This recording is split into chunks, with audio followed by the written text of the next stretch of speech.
മാനേജറാണ്, ഒന്നാമത്തെ ഫ്ലോർ മാനേജറാണ്, ഒന്നാമത്തെ പ്രൊഡക്റ്റ് എക്സ്പെർട്ടാണ്, ഒന്നാമത്തെ ബ്രാൻഡ് സ്ട്രാറ്റജിസ്റ്റ് ആണ്. അവർക്ക് നമ്മൾ ഒന്നാമതാണ് എങ്കിൽ first impression is most important. അപ്പം നിങ്ങൾ മോർണിംഗിൽ 9 o'clock മുതൽ 5 മണി വരെ നിങ്ങൾ വർക്ക് ചെയ്യുന്നുണ്ട്, 6 മണി വരെ വർക്ക് ചെയ്യുന്നുണ്ടെങ്കിൽ ആ മോർണിംഗിൽ വന്ന് വൈകുന്നേരം പോകുന്നത് വരെയുള്ള the bodily decorum, body language, dressing, grooming, ആ എടുപ്പ് വളരെ ഇമ്പോർട്ടൻ്റ് ആണ്. മിക്കവാറും ഫ്ലോറിൽ പോകുമ്പോൾ ഉച്ചയ്ക്ക് ശേഷം ഭക്ഷണം കഴിച്ചാൽ കംപ്ലീറ്റ്ലി കയ്യിൽ നിന്ന് പോയി രാവിലെ അടിപൊളിയായിരിക്കും. ഉച്ചയാവുന്ന സമയത്ത് നമ്മുടെ എനർജി ഡ്രോപ്പ് ആയി പോകും. Never drop your energy. അപ്പം നമ്മൾ ഇന്ന് പഠിക്കും എത്രത്തോളം നമുക്ക് എനർജി കൂട്ടിയെടുക്കാം, എത്രത്തോളം നമുക്ക് ഫ്ലോറിൽ ഡെവലപ്പ് പേഴ്സണലി നമുക്ക് എത്രത്തോളം പവർ ഉണ്ടാക്കിയെടുക്കാം എന്നുള്ളതും കൂടി നമ്മൾ ഇന്ന് പഠിക്കും. So try to understand one thing. Enthusiasm എന്ന് പറഞ്ഞു കഴിഞ്ഞാൽ ആവേശമാണ് സെയിൽസ്. ചെയ്യുന്ന പണി വളരെ വൃത്തിയോട് കൂടിയിട്ടും വളരെ കൃത്യതയോട് കൂടിയിട്ടും നമ്മൾ എവിടെയാണോ വർക്ക് ചെയ്യണത് അവിടെ നമുക്ക് പ്രൂവ് ചെയ്യാൻ വേണ്ടി പറ്റണം, അവിടെ നമ്മുടെ തമ്പ് വെക്കാൻ വേണ്ടി പറ്റണം. അവിടെ 10,000, 20,000, 15,000, 30,000 സാലറി അല്ല.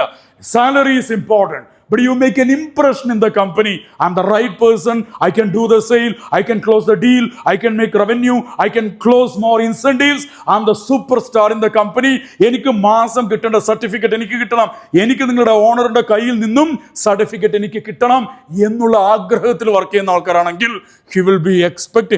ഇന്ന് കാണുന്ന ഓരോ ആൾക്കാരും ലാഡറിലൂടെ കയറി വന്നിരിക്കുന്ന ആൾക്കാരാണ്. Career ladder. ചിലപ്പോൾ ജോയിൻ ചെയ്ത സെയിൽസ് എക്സിക്യൂട്ടീവ്, അത് കഴിഞ്ഞാൽ നിങ്ങൾക്ക് കാണാൻ വേണ്ടി പറ്റിയ ഫ്ലോർ മാനേജർ, അത് കഴിഞ്ഞാൽ ചിലപ്പോൾ BM then regional manager. Even there is a career heights. എങ്ങനെയാണ്? Energy is very important.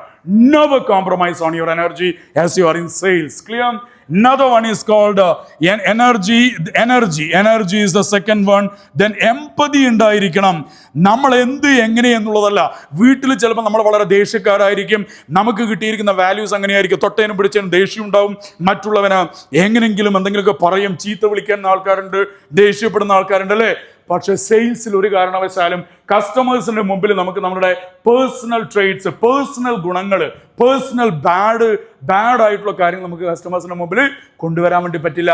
ഒരു നോട്ടം, ഒരു ഭാവം, ഒരു പ്രവൃത്തി, ഒരു എന്താ പറയുക രീതി, ഒരു പെരുമാറ്റം കസ്റ്റമേഴ്സിന് അത് മനസ്സിലാക്കാൻ വേണ്ടി സാധിക്കും. കാരണം പണ്ടത്തെ പോലെയല്ല ഇന്ന് സെയിൽസ്.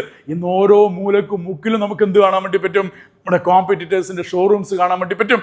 ഇന്ന് എല്ലാ കമ്പനീസിനും മാർക്കറ്റ് സെയിം ആണ്. ആണോ അല്ലേ? എല്ലാ കമ്പനീസിനും മാർക്കറ്റ് സെയിം ആണ്. മാർക്കറ്റ് ഓരോ ആൾക്കാർക്ക് പകുത്തു കൊടുത്തിട്ടുണ്ടോ? വില്ലേജ് ഓഫീസർ ഇത് മാത്രമേ മൈ ചെയ്യാൻ വേണ്ടി പറ്റൂ, ഇത്ര മാത്രമേ ബാക്കിയുള്ള കമ്പനി ചെയ്യാൻ വേണ്ടി പറ്റുള്ളൂ, അങ്ങനെ പറയില്ല. മാർക്കറ്റ് സെയിം ആണ്, അഡ്വർടൈസ്മെന്റ് സെയിം ആണ്. Social media marketing, search engine marketing, search engine optimisation, Google analytics, Google ads, influencer marketing, WhatsApp marketing, email marketing, content marketing, WhatsApp integrated marketing, CRM integrated marketing. We are in the plethora of the digital marketing. അപ്പോൾ ഇതെല്ലാം same ആണ്. ഇൻസ്റ്റഗ്രാമും യൂട്യൂബും ത്രെഡും ലിങ്ക്ഡിനും അതുപോലെ തന്നെ ഫേസ്ബുക്കും ഇതെല്ലാം എല്ലാ ആൾക്കാർക്കും സെയിം ആണ്. അതൊന്നും ആർക്കും വിഭജിച്ച് കൊടുത്തിട്ടില്ല. അതുപോലെ തന്നെ നമ്മൾ സ്പെൻഡ് ചെയ്യുന്ന പോലെ തന്നെ മറ്റുള്ളവരും സ്പെൻഡ് ചെയ്യുന്നുണ്ട്.